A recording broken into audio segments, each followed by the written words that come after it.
আজকের হাদিসটি সহিহুল বুখারী থেকে 2272 নম্বর হাদিস। একদিন রাসূলুল্লাহ সাল্লাল্লাহু আলাইহি ওয়াসাল্লাম সাহাবীদের বললেন যে তোমাদের পূর্ববর্তী যুগে তিনজন বন্ধু তারা একদিন সফরে বের হয়। রাস্তায় তারা থাকার জায়গা না পেয়ে রাত্রি যাপনের জন্য একটি গুহাতে আশ্রয় নেয়। প্রচণ্ড ঝড় এবং বৃষ্টি শুরু হয় সেই রাত্রে। একটি বিরাট প্রকাণ্ড পাথর সেই গুহার মুখে এমনভাবে আটকে যায় যে সেটা কোনোভাবেই তারা আর সরাতে পারল না। তখন তারা পরস্পরের মধ্যে বলাবলি করতে লাগলো যে এই প্রকাণ্ড পাথর একমাত্র আল্লাহ রাব্বুল আলামিন সরাতে পারেন। তার জন্য আমাদের পুণ্যের, সৎ কাজের, সৎ আমলের ওয়াসিলা দিয়ে আল্লাহর কাছে দোয়া করতে হবে, তাহলেই পাথর সরে যেতে পারে। সিদ্ধান্ত মোতাবেক তারা প্রত্যেকেই আল্লাহ রাব্বুল আলামিনের কাছে সৎ কর্মের ওয়াসিলা দিয়ে দোয়া করলো। প্রথম ব্যক্তি দোয়া করলো এইভাবে যে, হে আল্লাহ, আমার বৃদ্ধ পিতামাতা বাড়িতে আছে, তাদেরকে আমি অত্যন্ত ভালোবাসি, তাদের অত্যন্ত আমি সেবা করি একমাত্র তোমাকে সন্তুষ্ট করার জন্য। তো একদিন আমি ছাগল চড়াতে গিয়েছিলাম অনেক দূরে। তো ছাগল চড়িয়ে আসতে আমার অনেক রাত্রি হয়ে যায়। এসে দেখি আমার পিতামাতা ঘুমিয়ে গেছে।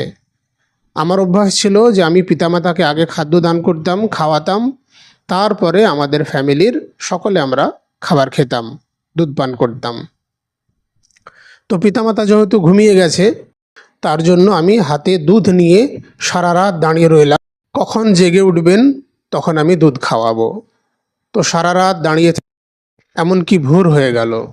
ভোরবেলা পিতামাতা জেগে উঠলেন, তখন আমি দুধ পান করালাম, তারপরে আমার ফ্যামিলির সকলকে দুধ পান করালাম। হে আল্লাহ, যদি একমাত্র তোমাকে সন্তুষ্ট করার জন্য আমি এই আমল করে থাকি, এই কাজ করে থাকি, তাহলে তুমি এই বিপদ থেকে উদ্ধার করো। তখন আল্লাহ রাব্বুল আলামিন গুহা থেকে পাথরটিকে একটু সামান্য সরিয়ে দিলেন, কিন্তু তারপরেও তারা বের হতে পারল না। সকলের বের হওয়ার মতন অতটা সরে যায়নি। তখন দ্বিতীয় ব্যক্তি আল্লাহ রাব্বুল আলামিনের কাছে এই বলে দোয়া করলেন যে, আল্লাহ, আমার একজন চাচাতো বোন ছিল যাকে আমি অত্যন্ত ভালোবাসতাম। তো একবার অত্যন্ত দুর্ভিক্ষ দেখা দেয়। তখন আমি এই দুর্ভিক্ষের সুযোগে, আমি ধনী মানুষ ছিলাম, আমার চাচাতো বোনকে আমি এই শর্তে 120 দিনার অর্থ ধার হিসাবে দিই, যাতে সে আমার সঙ্গে অন্তরঙ্গ হয়, নির্জনে মিলিত হয়। তো সে তাতে রাজি হয়ে যায়।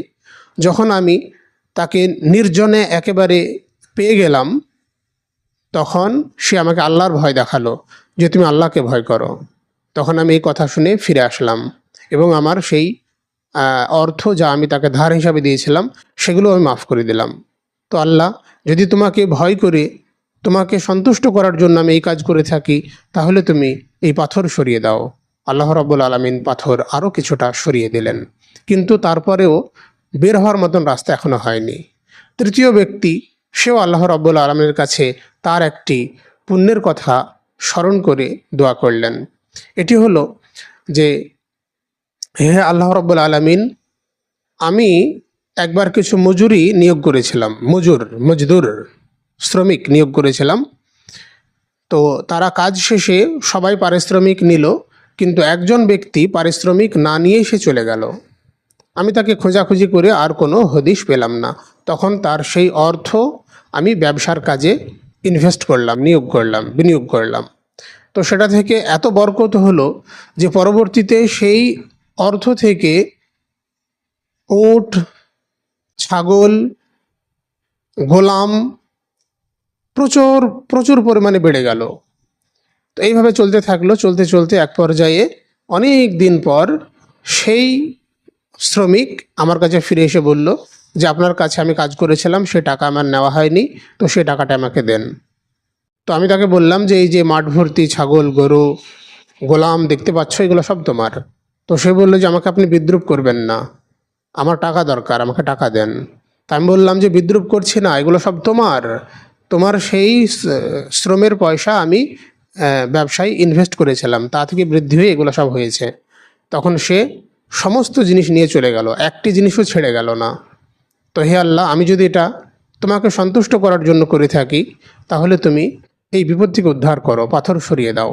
তখন আল্লাহ রাব্বুল আলামিন পাথরটি সম্পূর্ণরূপে সরিয়ে দিলেন। তারা সকলেই তিনজনেই মুক্ত হয়ে মুক্ত বাতাস নিয়ে আল্লাহ রাব্বুল আলামিনের শুকরিয়া আদায় করল। তো বোঝা গেল যে সৎ কর্ম, নেকির কাজ, সৎ আমল, এই সমস্ত জিনিস বিপদ থেকে রক্ষা করে।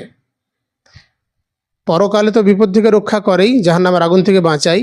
দুনিয়াতেও যদি কোনো বিপদে পড়া যায়, সৎ কর্মের ওয়াসিলা দিয়ে আল্লাহ রাব্বুল আলামিনের কাছে যদি সাহায্য চাওয়া হয়, আল্লাহ রাব্বুল আলামিন নিশ্চয় সহযোগিতা সাহায্য করেন। কিন্তু প্রশ্ন হলো যে আমাদের কি সেরকম সৎ আমল আছে? কার কি সৎ আমল জীবনে আছে?